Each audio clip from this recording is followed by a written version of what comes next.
آپ نے پیچھے بارہا پڑھے وہ آپ نے بتانے ہیں. والولدان اور بچوں میں لا یستطیعون وہ استطاعت نہیں رکھتے تھے، طاقت نہیں رکھتے تھے، کر نہیں سکتے تھے. حیلہ کوئی چارہ، کوئی تدبیر، کوئی ہیلا، کوئی بہانہ، مکر، تدبیر، ترکیب، اس کے بہت سارے معنی ہیں. ولا یعتدون اور نہیں پاتے تھے، نہیں جانتے تھے وہ سبیلا راستہ. ولا یہتدون سبیلا مگر واقعی کمزور بے بس مرد اور عورتیں اور بچے جو نہیں کر سکتے تھے ہجرت کی کوئی تدبیر اور وہاں سے نکلنے کا کوئی رستہ نہیں جانتے تھے. فَأُولَئِكَ بس ایسے لوگوں کو عسا امید ہے اللہ تعالی ان یعفو کہ معاف کر دے، درگزر سے کام لے، عفو درگزر، عنہم ان سے. فَأُولَئِكَ عَسَى اللَّهُ أَن يَعْفُوَ عَنْهُمْ تو یہ لوگ ہیں جن کے بارے میں امید کی جا سکتی ہے کہ اللہ تعالی ان سے درگزر فرمائے گا. وَكَانَ اللَّهُ اور ہے اللہ تعالی عفواً معاف فرمانے والا، درگزر فرمانے والا، غفورا بخشنے والا. وَكَانَ اللَّهُ عَفُوًّا غَفُورًا اور اللہ تعالیٰ درگزر فرمانے والا، بہت بخشنے والا ہے.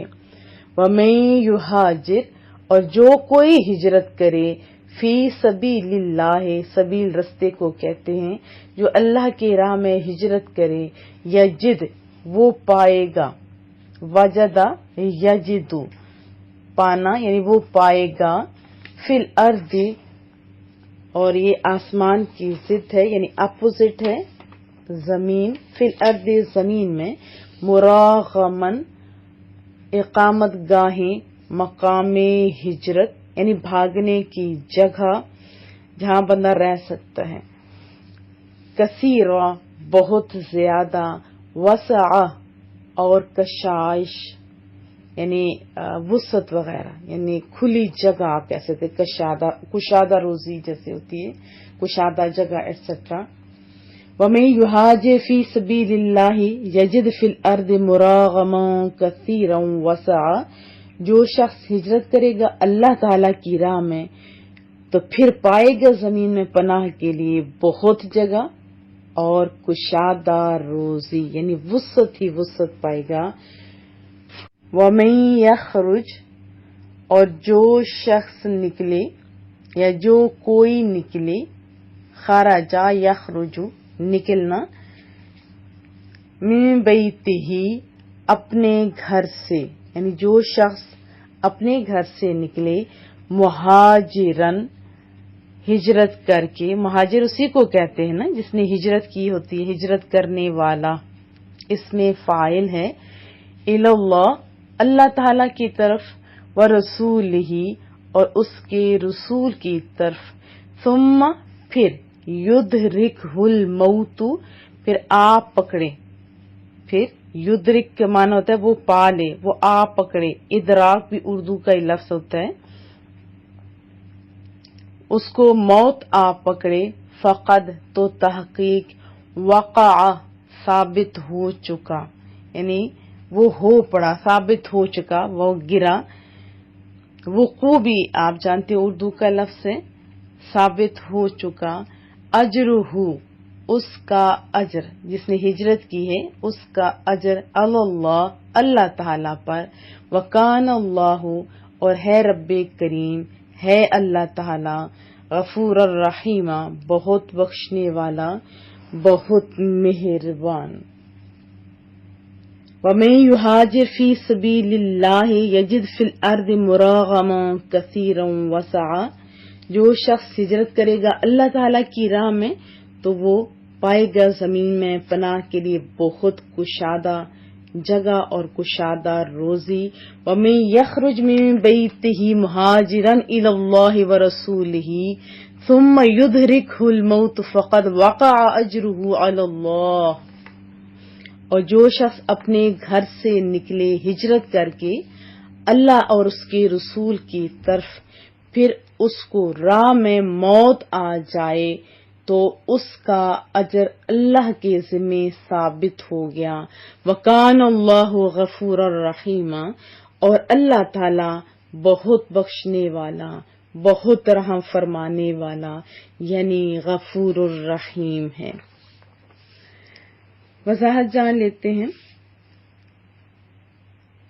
رسول اللہ صلی اللہ علیہ وسلم جب ہجرت کر کے مدینہ طیبہ تشریف فرما ہوئے تو بعض مسلمان اپنے عزیز و اقارب جیسے ہوتے ہیں رشتہ دار اور مال جائیداد وغیرہ کی وجہ سے مکہ میں رہ گئے، اور اس وقت جبکہ ہجرت فرض تھی ہجرت نہیں کی، یہ ان کی بات ہو رہی ہے۔ ہجرت فرض تھی لیکن ان لوگوں نے ہجرت نہیں کی تھی، تو یہ مکالمہ ہو رہا ہے مرتے وقت فرشتوں سے، تو یہ مکالمہ اور یہ ذکر ہو رہا ہے جو آپ نے ابھی آیات میں پڑھا۔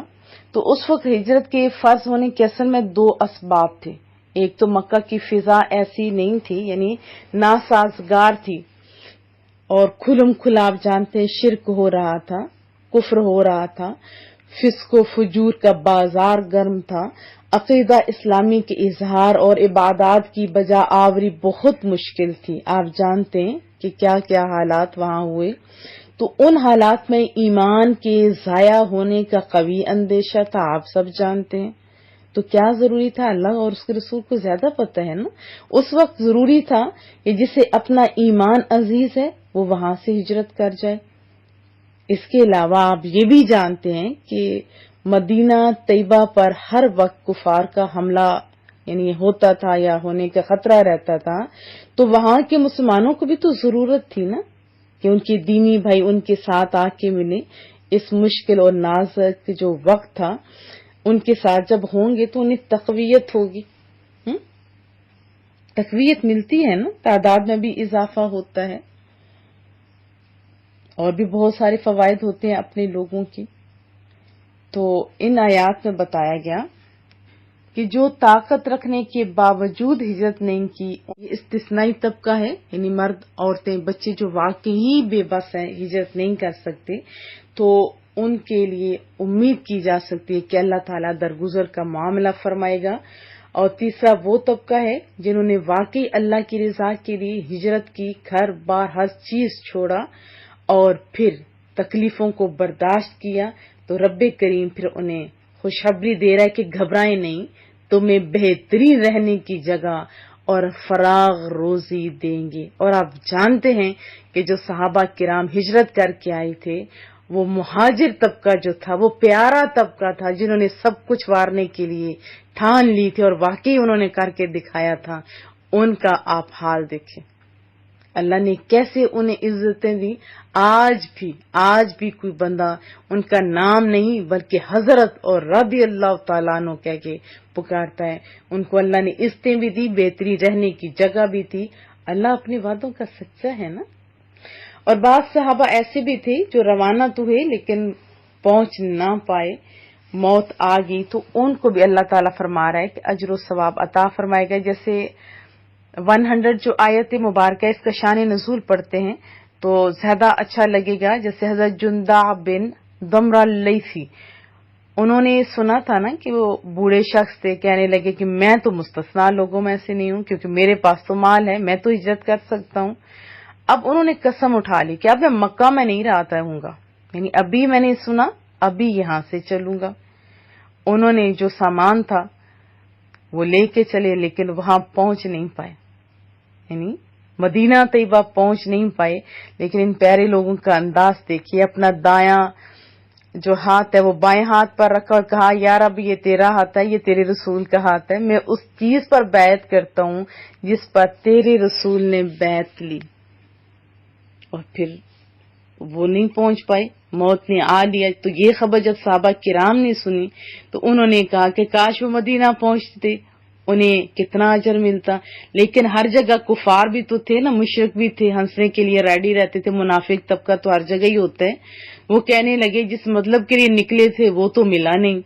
تو پھر رب کریم نے یہ آیت نازل فرمائی. فرمایا ان کی عظمت اور شان تو بڑی بہترین ہے نا، اور ان کی شان میں یہ بہترین انداز بیان فرمایا کہ جو رائے خدا میں ہجرت کرے گا منزل تک بھلے پہنچے نہ پہنچے، اللہ جو ہے انہیں اجر دے گا. رب کے وعدے سچے، یہ اللہ کے ذمہ کرم پہ ہے کہ وہ ان کو معاوضہ ضرور دے گا. اور اللہ کی شان تو بلند ہے نا، آپ جانتے ہیں. تو ان آیات سے ہمیں پتہ کیا چلا کہ جو کوئی نیکی کا ارادہ بھی کرے اور اس کو پورا کرنے سے عاجز ہو تو اس کو ثواب ملے گا. یعنی کہ ارادہ کرے پھر جان بوجھ کے چھوڑتے نہیں، ارادہ پکا کرے پھر وہ عاجز ہو تو اس کو نیکی کا ثواب ملے گا. حضرت ابو ہریرہ رضی اللہ تعالی عنہ سے روایت سنتے ہیں، رسول اللہ صلی اللہ علیہ وسلم کا پیارا ارشاد، پیاری حدیث طیبہ سنتے ہیں کہ جس شخص نے نیکی کا ارادہ کیا اور نیکی نہیں کی، نیکی کا ارادہ کیا اور نیکی نہیں کر سکا یا نیکی نہیں کی تو اس کی ایک نیکی لکھ دی جاتی ہے. یا نیکی کی نہیں، ارادہ کیا تو نیکی لکھ دی جاتی ہے. اور جس نے نیکی کا ارادہ کیا، نیکی کر لی اس کے بعد، تو اس کو 10 سے لے کے 700 گنا تک نیکیاں لکھ دی جاتی ہیں. یعنی جتنا اخلاص ہوگا اتنا ہی اس کو ریوارڈ ملے گا. مراد یہ ہے. اور جس نے گناہ کا ارادہ کیا، اس پر عمل نہیں کیا تو اس کا گناہ نہیں لکھا جاتا. وہ رسول اللہ کی امت کیسے خوش نصیب ہو، کیسے خوش نصیب ہو. آپ ناز کرو کہ آپ رسول اللہ کی امت ہو. کیا فرمایا کہ گناہ کا ارادہ تو کیا لیکن اس پر عمل نہیں کیا تو اس کا گناہ نہیں لکھا جاتا. ہاں گناہ کر لے تو ایک گناہ لکھ دیا جاتا ہے. بحوالہ مسلم شریف. اب ان آیات سے یہ بھی ہمیں پتہ چلتا ہے کہ علم کے حصول کے لیے علماء کرام نے یہ سارے امپورٹنٹ پوائنٹس لکھے ہیں کہ علم کے حصول کے لیے ہجرت کرنا بہت اچھا ہے.